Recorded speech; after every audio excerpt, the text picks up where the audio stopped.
The Great Pyramid of Giza. You have seen it 1,000 times. Sand, sun, a monument to a pharaoh's ego, built by slaves with chisels and brute force. That is the story they want you to believe. But what if every word of it is a lie? What if the most famous structure in human history is not a tomb at all? What if it is a machine? A colossal ancient water-powered behemoth built not by the Egyptians, but by a civilization lost to the mists of time.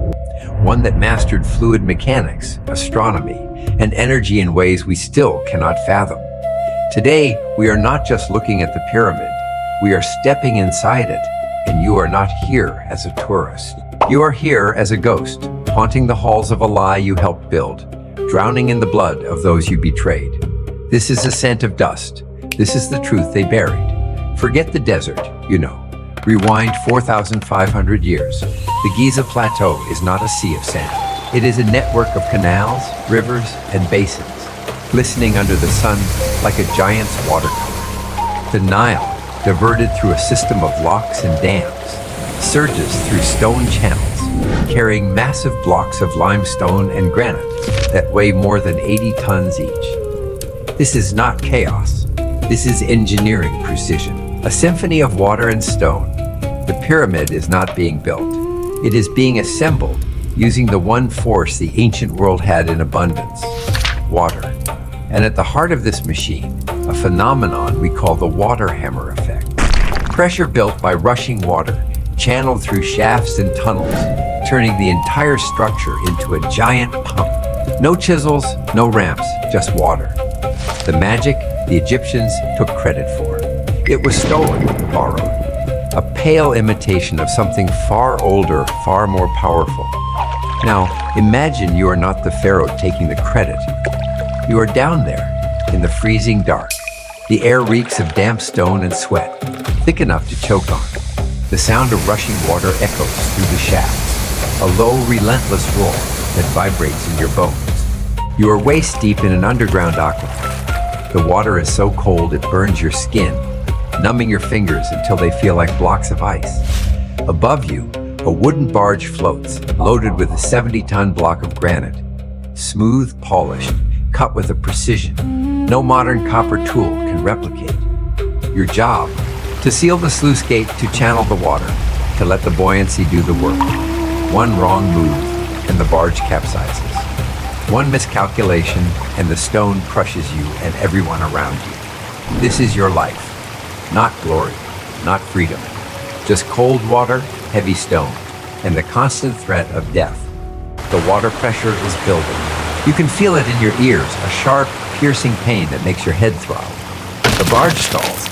A groan echoes from above, wood creaking, stone shifting. The sluice gate is jammed. A chunk of debris, dislodged from the shaft wall, is wedged between the gate and the stone frame. The water rises, inch by inch, pooling around your chest. Panic flickers in the eyes of the men beside you, your fellow laborers, men you have worked with for months, men who have shared their meager rations with you when food was scarce. The stone above begins to sway. The barge creaks louder. Cold doubt creeps in, unforgiving, cutting through the roar. The water pressure is building. Do you dive into the crushing current to clear the jam, or let the stone fall and crush your team?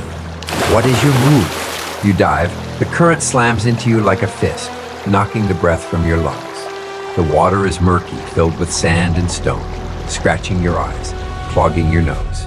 You reach for the debris, your fingers slipping on the smooth stone. The pressure pushes you against the gate, your ribs screaming in pain. You yank, once, twice, nothing. The barge above groans again, closer this time. You can hear the men shouting, their voices muffled by the water. You kick off the gate, push yourself deeper, and jam your shoulder against the debris. It shifts a little. You push harder, your muscles burning, your vision blurring. And then crack. The debris dislodges, swept away by the current. The gate slams shut, the water surges, lifting the barge. You surface, gasping for air, spitting water and sand. The men cheer. But you do not feel relief. You feel something else. Cold, hard, sharp survival. Not for them. For you. And in that moment, mercy is a luxury. you cannot afford. Your bravery gets you noticed, not by the gods, by the overseers. You are pulled from the aquifers, dried off. Given a tunic that is not stained with mud and blood, you are sent to the cutting yards, where the real secret of the pyramid lies. The official story says the Egyptians cut stone with copper chisels and hammerstones. But here, in the heart of the cutting yard, you see the truth. Rows of stone blocks, each with perfectly smooth surfaces, each with cylindrical holes, drilled so precise they could be measured with a modern micrometer. Copper chisels, they are for show, for the slaves who do not know better, for the pharaohs who want to believe they are in control.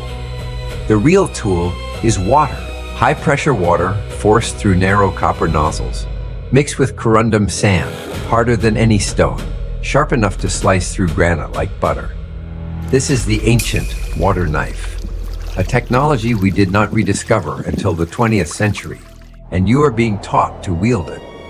You learn quickly, too quickly. You master the pressure, the flow, the mix of sand and water. You can cut a block of granite in half an hour, drill a hole so straight it could guide a beam of light.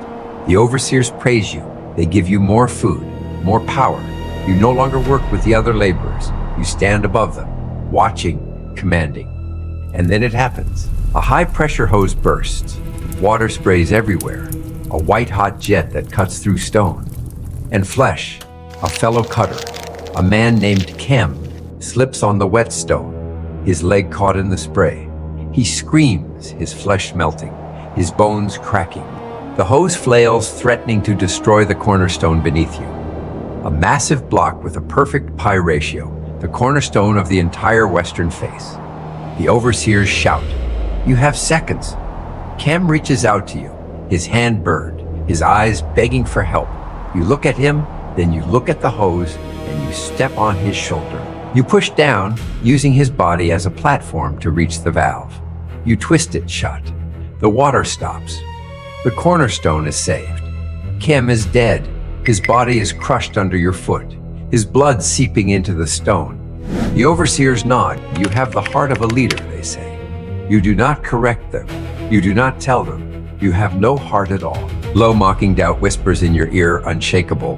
When you use that water knife, the one that cuts through rock like it is clay, against the men who once stood beside you, you became the valve of this hydraulic meat grinder.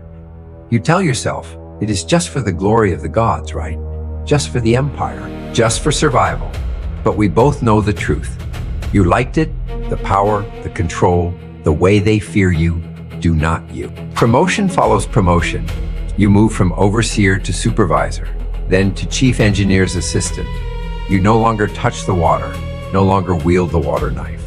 You wear fine linen, eat honey and bread, sleep in a room with stone walls and a soft mat. But the higher you climb, the darker the secrets get, until one day you are summoned to the deepest part of the pyramid, below the aquifers, below the cutting yards, a place no laborer has ever seen, a secret chamber hidden behind a stone door with metal handles, handles that glint in the torchlight, polished to a shine. Inside, 8 massive pillars rise from the floor to the ceiling, over 600 meters tall, carved with symbols you do not recognize. Symbols that glow faintly in the dark, as if infused with some ancient energy. This is the forbidden zone. This is where the truth is buried. You run your hand along one of the pillars. The stone is smooth, colder than ice, with a texture that does not match any Egyptian stone you have ever seen. There are marks on the walls. Water erosion, not from the aquifers, but from a time when the entire chamber was submerged. And then you see it, the alignment. The pillars are positioned to match the belt of Orion, not as it is today, but as it was 12,000 years ago, at the end of the last ice age. 12,000 years, that is 7,500 years before the first pharaoh, before the Egyptians even existed. The pyramid is not a tomb. It is not even an Egyptian building. It is a renovation, a pale, violent imitation of a prehistoric superstructure, built by a civilization that knew the stars, knew water, knew energy in ways we cannot begin to understand. The Egyptians did not build it. They stole it. They covered up the symbols, filled in the tunnels, and called it a pharaoh's tomb. And you are part of the cover-up. Your new title, Grand Vizier of the Pyramid. You are the keeper of the secret, the enforcer. And when a priest, a mathematician, a man who has spent years studying the pyramid's dimensions, discovers something else, you are the one who must silence him. He has calculated the pyramid's latitude, 29.9792458 degrees, a number that matches the speed of light in a vacuum to the last decimal place. A coincidence? He does not think so. He is going to tell the pharaoh. He is going to tell the people. He is going to expose the lie. Cold urgency coils in your chest, pushing you to the edge, a silent voice demanding action. He knows too much. The empire needs a tomb, not a prehistoric power plant. You have the poison, you strike. Because in this game, truth is treason.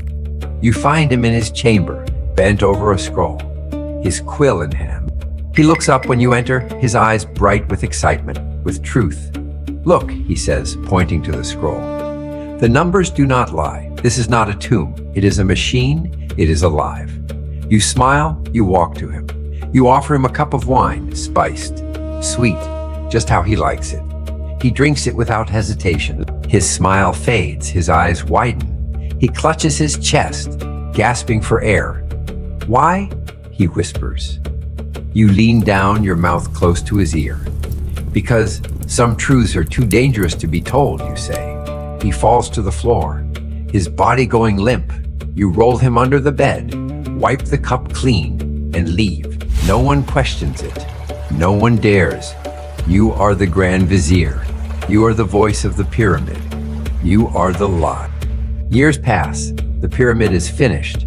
The pharaoh is buried in a small chamber, a token gesture, a lie within a lie. You stand at the top, on the platform where the golden conductor once stood. Gold that has long since been stolen, melted down, turned into jewelry for kings. Below you, the water network is silent. The canals have dried up. The machine has stopped. Thousands of slaves are dead, their bodies buried in unmarked graves around the pyramid. Their blood is in the stone, in the sand, in the very air you breathe. You wear a crown of gold, a robe of silk. You have everything a man could want: power, wealth, respect. But you are empty. You wake up in the middle of the night, screaming, the sound of water hammer pumps echoing in your ears. You wash your hands until they bleed, but you can still feel the blood of Kem, the priest, the laborers, on your skin. You look out at the desert, at the pyramid, and you realize you did not climb to the top. You fell into a pit of lies and blood, and there is no way out. Sadness weighs heavy in your chest, a quiet, unspoken truth echoing in your mind. You thought power would set you free. You thought the secret would protect you, but it consumed you. You became part of the machine, just like the stones, just like the water, just like the men you killed. You are not a leader. You are a ghost, haunting the pyramid, haunting yourself. Fast forward 5,000 years. The Nile has changed course. The water network is gone, replaced by sand. The pyramid stands alone, a monument to a lie. But the truth does not stay buried forever. In the 1990s, robots were sent into the pyramid's shafts. Robots that found stone doors with metal handles, doors you sealed shut. In 2017, scanning technology revealed massive hidden chambers. Chambers you filled in, chambers that hold the secrets of the prehistoric civilization. But the official story remained. The Egyptian government shuts down the expeditions. They call the doors natural formations. They call the chambers empty. They keep the lie alive because the truth is too big, too terrifying, too destructive. The lie you built with blood and betrayal has outlasted empires, outlasted civilizations. It has become history. This is your final choice. You drowned your humanity in the dark waters to build a lie that outlasted millennia. If you could stand at the shaft one last time, would you pull the lever or let the water wash the truth away?